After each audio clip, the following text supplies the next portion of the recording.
like, comment, share, and subscribe naman dyan mga ito. Maraming salamat po. Pagkatapos ay sinabi ni Henry na natutunan niya kung paano maglaro ng chess mula mismo kay Lord Morris at ipinaliwanag na dahil ang pangalan niya ay kapareho ng kanyang master, tinanggap siya bilang disciple. Idinagdag niya na ito ang dahilan kung bakit niya kilala si Brent at sinabihan siya na si Brent ang unang disciple ng kanyang master. Nagtanong si Brent kung ano ang gusto ni Henry at kung gusto ba niya marahil ang titulong chess champion. Ngumiti si Henry at sinabing huwag magkamali, isinasaad na wala siyang intensyong maging chess champion at ang tanging gusto niya ay 10,000 gold. Nabagabag si Brent nang marinig ito at sinabing wala siyang ganoon kalaking pera. Naisip ni Henry na alam niyang sasabihin iyon ni Brent at itinuturing itong isang coward. Pagkatapos ay hinawakan niya si Brent sa balikat at sinabi, na ayon sa batas, tumatanggap si Brent ng 10,000 gold sa tuwing natatalo niya ang isang chess champion, na alam niyang natatanggap ni Brent ang perang iyon at nakaimbak ito sa tuktok ng Vivaldi Tower. Nagulat si Brent at nagtanong kung sinabi rin ba iyon ng kanilang master kay Henry. Pinisil ni Henry ang kanyang balikat at sinabi na tatanggapin niya ang perang iyon bilang kanyang reward at walang makakaalam na natalo ni Brent ang perang iyon hanggat hindi siya natatalo. Nakita ni Henry na nag-iisip si Brent, kaya ibinulong niya na hindi matatalo si Brent at ang kanyang pride ang nakataya rito. Pagkatapos ay sumang-ayon si Brent. Sinabi ni Henry na isa itong magandang desisyon, na aalis na siya ngayon at sinabihan si Brent na dalhin siya sa lugar kung saan nakaimbak ang pera. Nang maglaon, dinala siya ni Brent sa tuktok ng Vivaldi Tower. Habang tumitingin sa labas, hinangaan ni Henry ang tanawin. Sinabi sa kanya ni Brent na ito ang kapurihan ng Vivaldi Tower at pumasok sa isang silid, sinasabing nandoon na sila. May isang library sa loob at sa likod ng isang libro ay mayroong lock. Binuksan ni Brent ang lock, bumukas ang pinto ng estant at sinabi niya na doon mismo sa pintong iyon. Pumasok si Henry sa loob at namangha nang makita ang silid na puno ng mga silver coins. Naisip niya na ang bawat isa sa mga barya ay humigit kumulang 100 gramo ng platinum at tinanong si Brent kung gusto niya ng 10,000 gold coins. Kakailanganin niyang kumuha ng 100 kilo mula doon. Nagtanong si Brent kung paano niya balak ilipat ang ganoong dami. Sinabihan siya ni Henry na huwag mag-alala tungkol doon. Inutusan niya si Clever na kunin ang lahat at kinain ni Clever ang lahat ng mga barya sa loob niya. Dahil sa gulat, nagtanong si Brent kung paano niya nagawa iyon. Sinabi ni Henry na akala ba talaga ni Brent ay pupunta siya doon ng walang anumang uri ng paghahanda. Pagkatapos ay binigyan siya ni Henry ng isang scroll at sinabi na isa itong regalo, isang summoning scroll na maaaring gamitin para tawagin siya. Habang hawak ang scroll, nagtanong si Brent kung ano ang isang summoning scroll at bakit ito ibinibigay ni Henry sa kanya.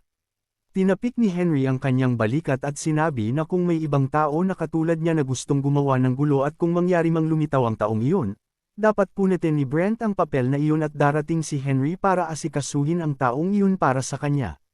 Nagpasalamat sa kanya si Brent at umalis si Henry. Naalala ni Henry ang kanyang nakaraang buhay noong siya ay nasa kulungan at tinanong si Brent kung maaari ba niyang iwan ang kanyang mga tao sa pangangalaga nito. Humingi ng paumanhin si Brent at sinabi na mahihirapan siyang gawin iyon at humingi ng kapatawaran habang nakatayo sa likuran niya. Sa loob-loob ni Henry, sinabi niya na pinatatawad niya ito. Nakita ang tanawin sa labas, naisip niya na ngayong nakakuha na siya ng pera, oras na para simulan ang kanyang tunay na negosyo. Kinabukasan, pumunta siya sa 10 million gold arena, ipinakita ni Henry sa registrar ang kanyang black card at sinabing gusto niyang lumahok sa sword fight. Sinabi ng registrar na isang karangalan ang makatagpo ng isang kagalang-galang na tao at binigyan siya ng mga papel para magparehistro bilang isang manlalaro. Finill out ni Henry ang form, iniisip na isa itong simpleng registration na nangangailangan lamang ng kanyang pangalan, rank, at lakas. Pinunan niya ang papel, ibinigay ito sa registrar kasama ang kanyang silver badge at sinabing ito ang kanyang identity pass. Nagpasalamat ang registrar at hiniling na maghintay siya ng 1 minuto.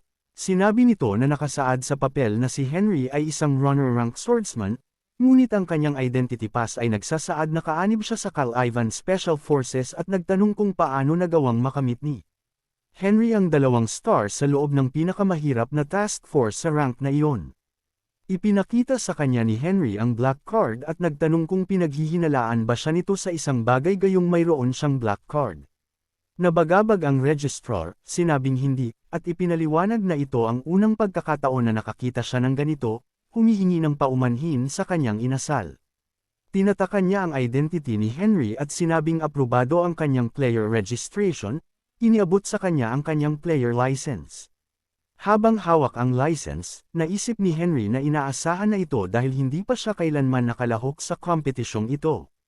Ang sword fight ay isang match na kinasasangkutan ng dalawang manlalaro na may magkatulad na rank na naglalaban hanggang sa mabasag ang isa sa kanilang mga sword, at ang panalo ay pinagpapasyahan kung sino ang unang makakawasak sa sword ng kabilang panig.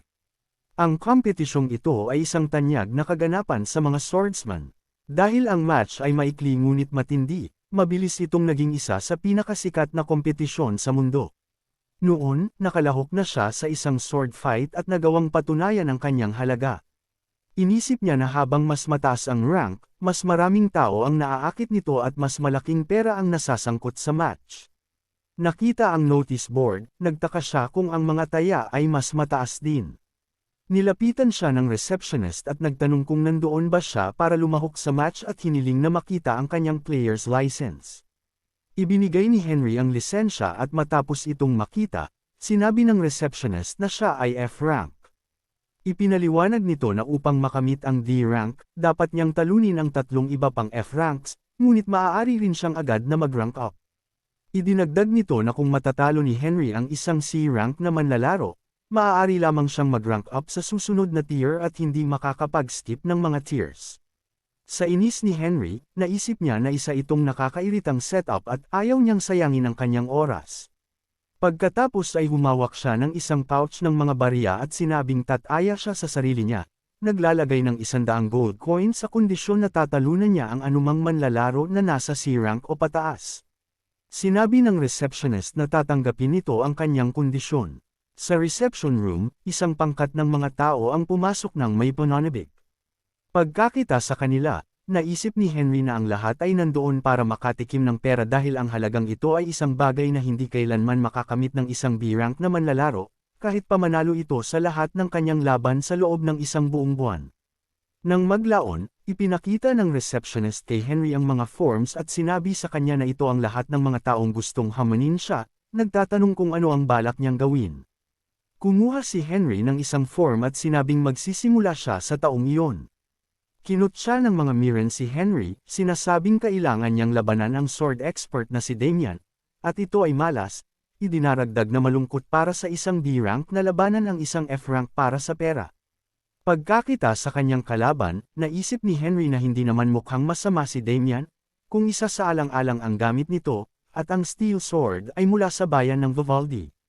Inanunsyo ng judge na sa sandaling masugitan ang kalaban, ang match ay ipapawalang bisa, at idineklara ang simula ng laban. Tinanong ni Damon si Henry kung alam ba nito kung bakit ang sword fight ay isang tanyag na kaganapan. Nagtanong si Henry kung iyon ba ay isang bagay na dapat niyang malaman. Sumagot si Damian na ito ay dahil ang pagkakaiba sa husay ay nagiging halata at sinabing ito ay magsisilbing aral, hinahangad na swertehin siya sa pagsubok na harangan ang kanyang mga atake. Si Henry, habang hawak ang sword, ay sinabing masyadong madaldal si Damian. Sumugod sila sa isa't isa, nagbanggaan ang kanilang mga swords at nabali ang sword ni Damon. Nagulat ang lahat, tinanong ni Henry ang gulat pa ring judge kung hindi pa ba nito tatapusin ang match. Inanunsyo ng judge na ang panalo ay si Henry. Nagtaka ang mga nanunood kung ano ang kakatapos lang mangyari, sinasabing dapat ay F-rank lang ito at kinukwestiyon kung isa ba itong false ranker, nagtatanong kung sino ba talaga siya. Pagkatapos ay sinabi ni Henry sa receptionist na itataas niya ang kanyang taya ng doble at lalabanan na niya ngayon ang sinumang B-rank na mga manlalaro. Sinabi ng receptionist na magiging 200 gold ito. Naisip ni Henry na sa pamamagitan yun ay mabilis niyang maitataas ang kanyang rank. Patuloy na nananalo si Henry sa serye, iniisip kung gaano kadali siyang naging isang S-rank contender sa match na ito. Sa tuwing itinataas niya ang kanyang rank ng isa, dinodoble niya ang premyo ng kanyang laban. Ang 100 gold coins na sinimulan niya ay mabilis na naging isang dambuhalang halaga, at isinisigaw ng mga tao ang kanyang pangalan. Salamat kay Henry, ang sword fight competition ng 10 million gold arena ay naging isang pangunahing atraksyon, dinodoble ang dating benta nito. Itinaas ni Henry ang kanyang premyo sa 300 gold at nagtanong kung mayroon bang mga S-rank contenders na kayang humamon sa kanya. Nag-cheer ang lahat at isang opisyal ang nagtanong kung bakit hindi siya sumali sa kanyang team, nag-aalok na ay sponsor siya. Tumanggi si Henry, sinasabing wala siya doon para kumita lang ng pera kundi para maabot ang tuktok. Isa pang challenger ang lumapit, nagtatanong kung nag-e-enjoy ba siyang maging isang Rising Star at idineklara na oras na niya. Tinanong ni Henry ang kanyang rank at ipinakilala ng lalaki ang sarili bilang Sawan, rank 18th place. Nagbulong-bulungan ang mga madla na si Sawan ang Barrier Blade, ipinapaliwanag na kapag iwinasiwas niya ang kanyang sword, nagiging kasing lakas siya ng isang pader. Naisip ni Henry na malapit nang bumagsak si Sawan sa 19th place. Inanunsyo ng judge na dahil pareho silang S-ranks, dapat silang maging pamilyar sa mga panuntunan, hindi nila dapat patayin ang isa't isa. Nagsimula ang match. Iwinasiwas ni Sawan ang kanyang blade, idinedeklara na ipakikita niya kung bakit siya tinatawag na Barrier Blade, at hinamon si Henry na sumugod. Naisip ni Henry na si Sawan ay dapat na kahit man lang nasa high sword expert level, ginamit niya ang kanyang magic armor, at tumakbo patungo rito. Tumalon si Sawan sa hangin para tumira, pero winasak ni Henry ang kanyang sword sa isang tira lang. Isinigaw ng mga manunood ang kanilang pagkamangha sa husay ni Henry. Sinabi ni Henry na masyadong bukas si Sawan, hindi na pader, kundi isang gate na lamang. Iniisip na siya ang unang S-rank na kinailangan niyang gamitan ng magic.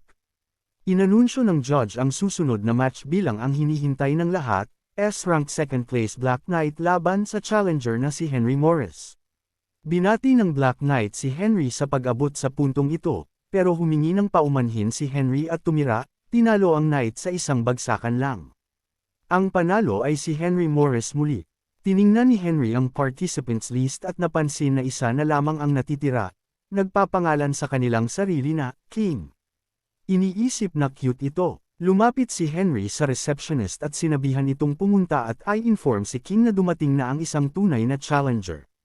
Nagtanong ang receptionist kung seryoso ba siya sa paghamon kay King.